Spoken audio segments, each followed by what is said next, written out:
A economia americana estava em grande desenvolvimento, porque ele importava e exportava para os países da Europa. E com o fim da guerra, também, porque assim, o país europeu se revoltou industrialmente, economicamente, as cidades, então eles continuaram importando para os Estados Unidos. Mas no começo da década de 1920,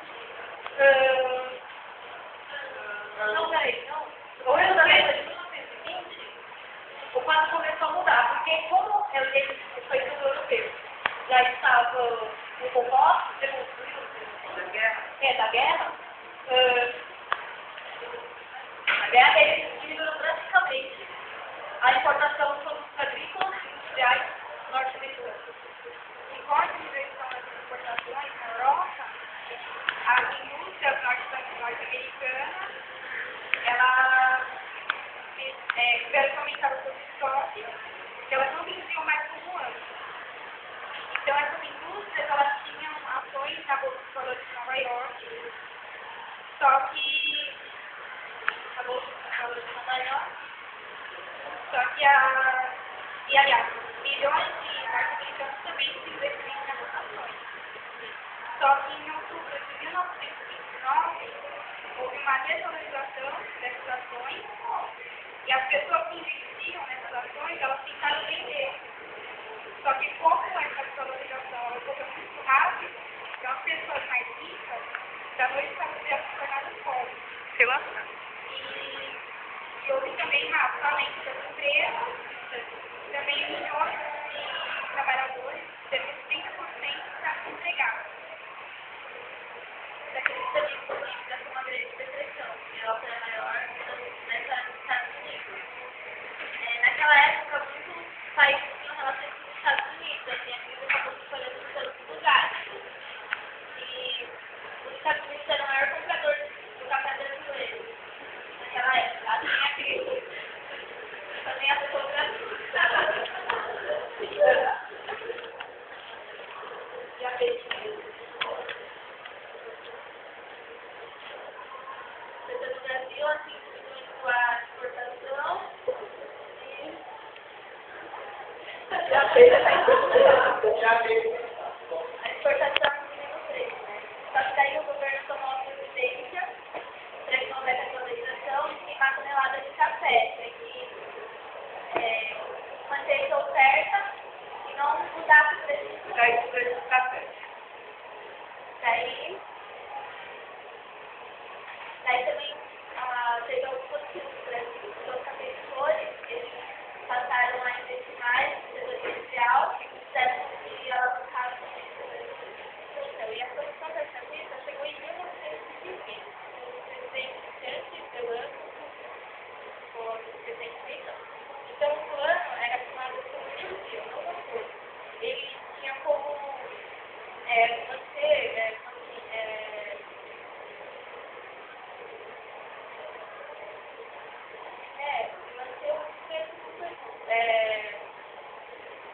historiar o preço e a produção na indústria e na fazenda. E com isso, caiu a inflação e não aumentou o estoque. Aí também fez com que existiam também novas funções, como a bebida, ferrovias, aeroportos, e energia elétrica, etc. E com isso, o desemprego caiu muito. Então, o plano foi tão bom que no começo da década de 1940, a economia norte-americana estava funcionando totalmente. Pode saber? Quando nós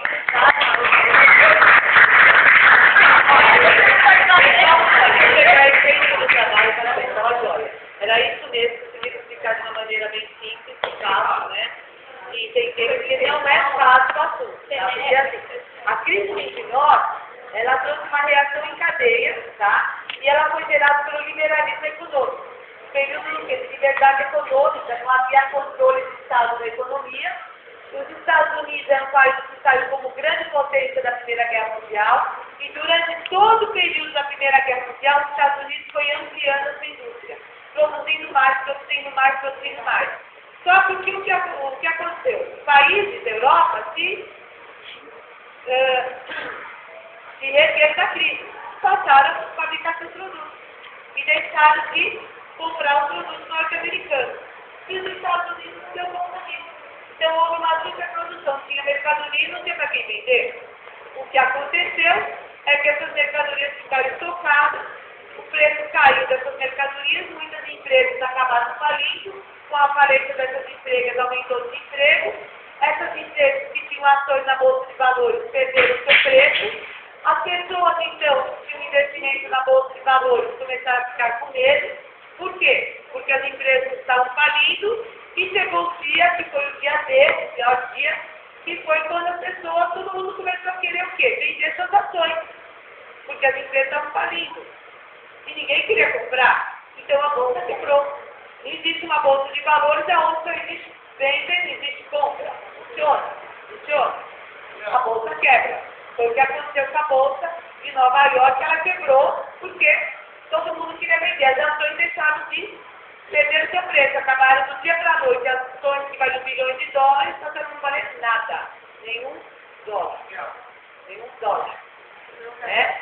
E aí, isso trouxe o quê? Emprego, falência de empresas, essas pessoas que eram milionárias, do dia para a noite passaram a se tornar pessoas pobres. Quer dizer, foi a pior crise norte-americana, pior do que essa, por enquanto. Nós não temos essa...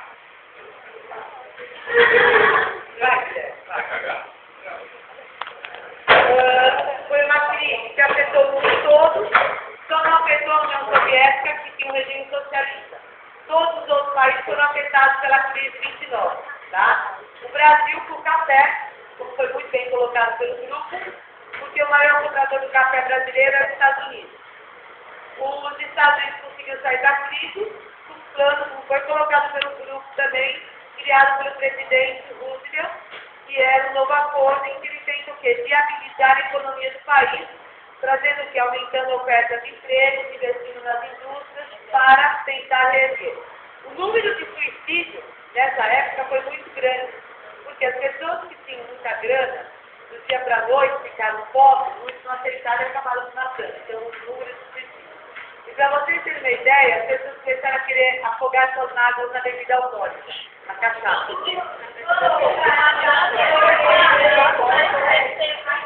Vai esquecer. Cair, beber, né? Clécia, cair. Bebe, bebê quer levantar. Bebe, levantar. Bebe, negão. Aí, cresceu. Aí os Estados Unidos proibiu na época a venda de bebida alcoólica. Só que aí aparece o câncer norte-americano, que é o que a máfia norte-americana que vendia bebida alcoólica escondida. Vamos no próximo. De droga, de bebida